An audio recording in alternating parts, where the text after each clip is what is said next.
Ibrahim bertanya,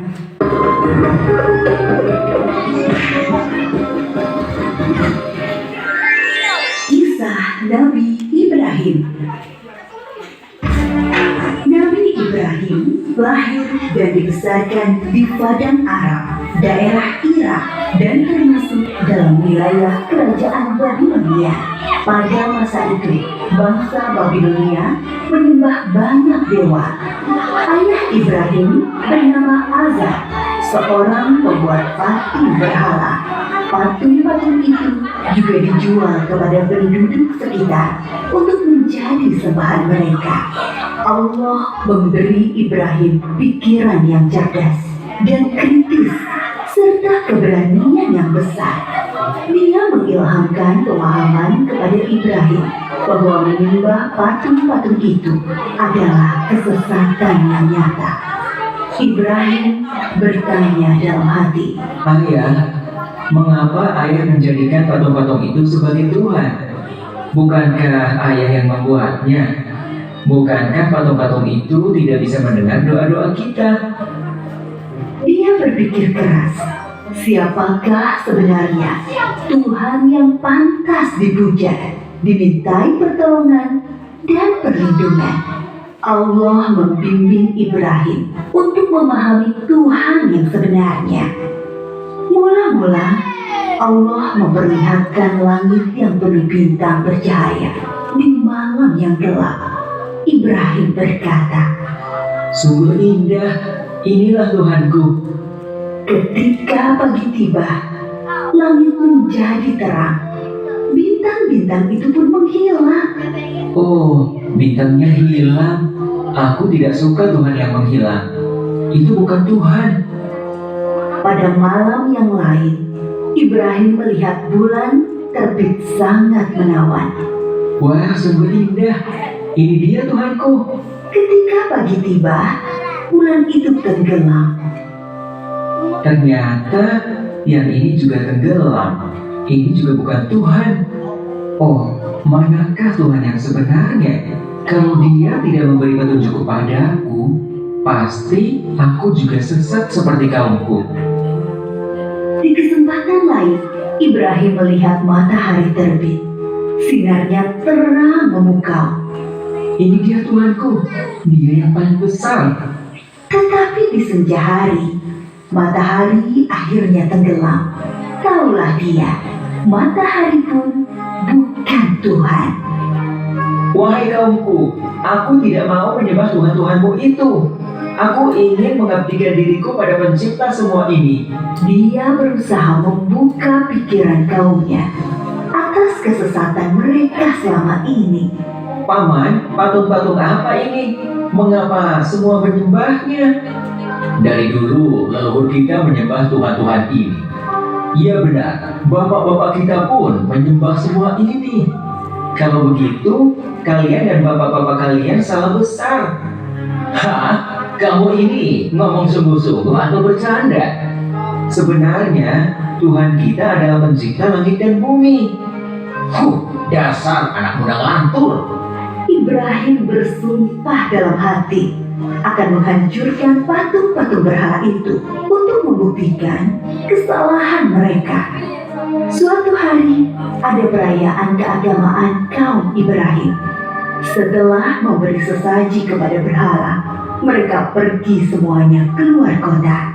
Ibrahim tidak mau ikut rombongan itu.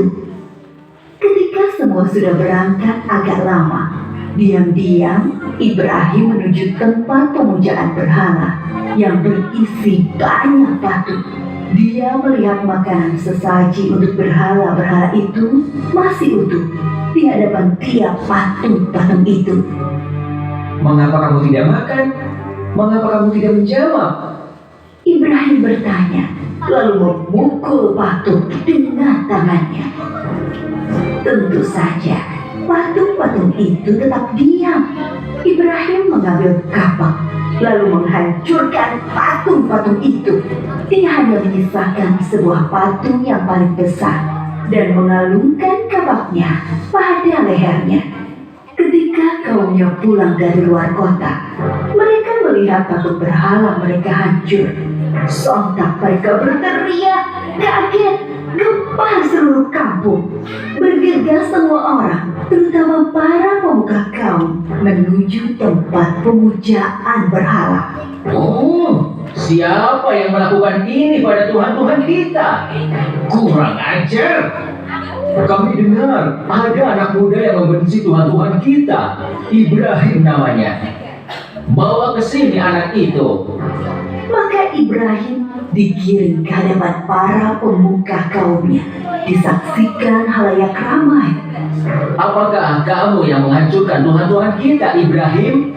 Yang menghancurkan patung-patung itu adalah patung yang besar ini. Bukankah dia membawa kapak?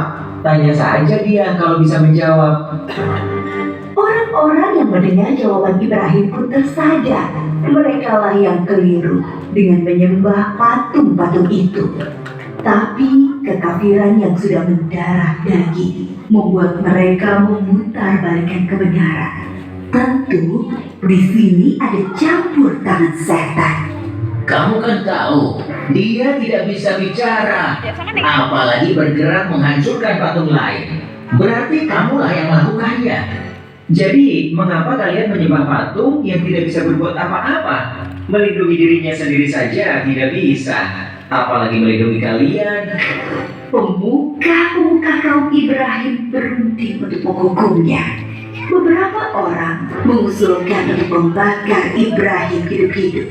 Maka penguasa waktu itu, Raja Namrud, memerintahkan untuk membuat bangunan tempat pembakaran Ibrahim di tengah lapang agar bisa disaksikan orang banyak. Ibrahim diikat lalu dilemparkan ke dalam api. Api menyala berkobar sangat panas. Allah berfirman, "Hai api, dinginlah dan menjadi keselamatan bagi Ibrahim."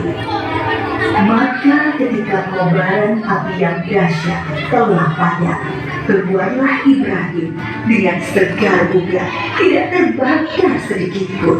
Bahkan pakaiannya juga utuh, hanya tali pengikatnya yang musnah terbakar.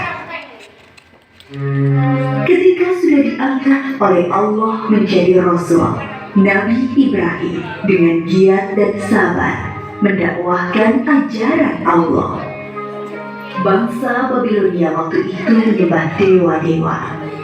Raja mereka, Raja Namrud, dipercaya sebagai keturunan dewa.